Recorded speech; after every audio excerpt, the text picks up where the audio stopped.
येतोय आवाज?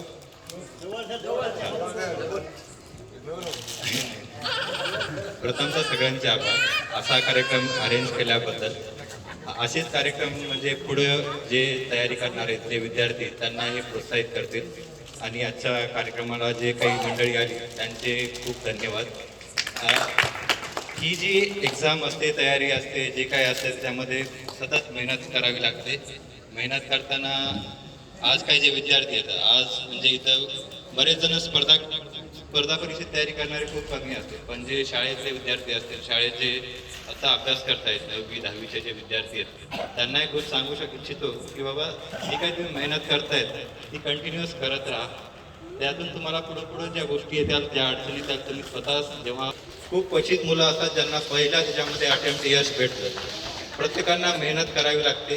मेहनत केल्यानंतर काही गोष्टी नंतर कळतात. कळत कळत कळत एवढ्या कळतात की वाटतं यार आधी कळाल्या असता तर खूप फायदा झाला असता. 5-6 वर्षात जो अनुभव झाला, म्हणजे आधी एक हे केलं, 6 वर्ष तयारी केली, पहिले 2 वर्ष तयारी केली, नंतर एक प्रायव्हेटमध्ये पण जॉब केला.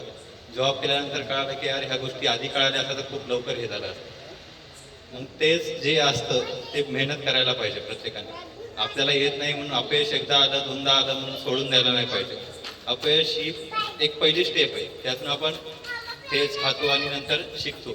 असंच मेहनत करत राहा. आणि प्रत्येकाला सांगतो की अशी मेहनत केल्यानंतर एक असा दिवस येतो, आधी खूप जण म्हणजे हे करतात, काही जण असं हे पण करतात, काय करतोय हे करतोय, पण एक दिवस स्टेज आल्यानंतर जेव्हा यश भेटते, यश आल्यानंतर प्रत्येक जण ह्या दिवसाची वाट बघत असतो. आणि हा दिवस आल्यानंतर तो खूप आनंदाचा क्षण असतो सगळ्यासाठी, घरातल्या फॅमिलीसाठी, गावासाठी पण.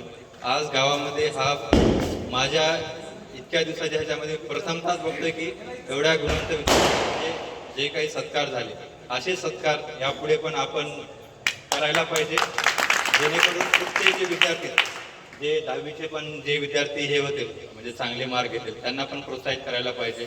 आणि असे कार्यक्रम शाळेमध्ये पण ठेवायला पाहिजे, जेणेकरून विद्यार्थ्यांना पण त्याचा फायदा व्हायला पाहिजे. आणि जे पोरं म्हणजे जे विद्यार्थी, जे काही अधिकारी ते सिलेक्टेड झालेत, अशा मुलांसोबत शाळेतले जे विद्यार्थी आहेत त्यासोबत एक कोऑर्डिनेशन करून एक चांगली गोष्ट पण आपण करू शकतो. त्यांना काही हेल्प लागू शकते किंवा काही हे करू शकतो. जे विद्यार्थी तयारी पण करतायत त्यांनी पण काही अडचण असेल तर ते पण विचारू शकतात. ह्या गोष्टी आपण करायला पाहिजे प्रत्येकाने.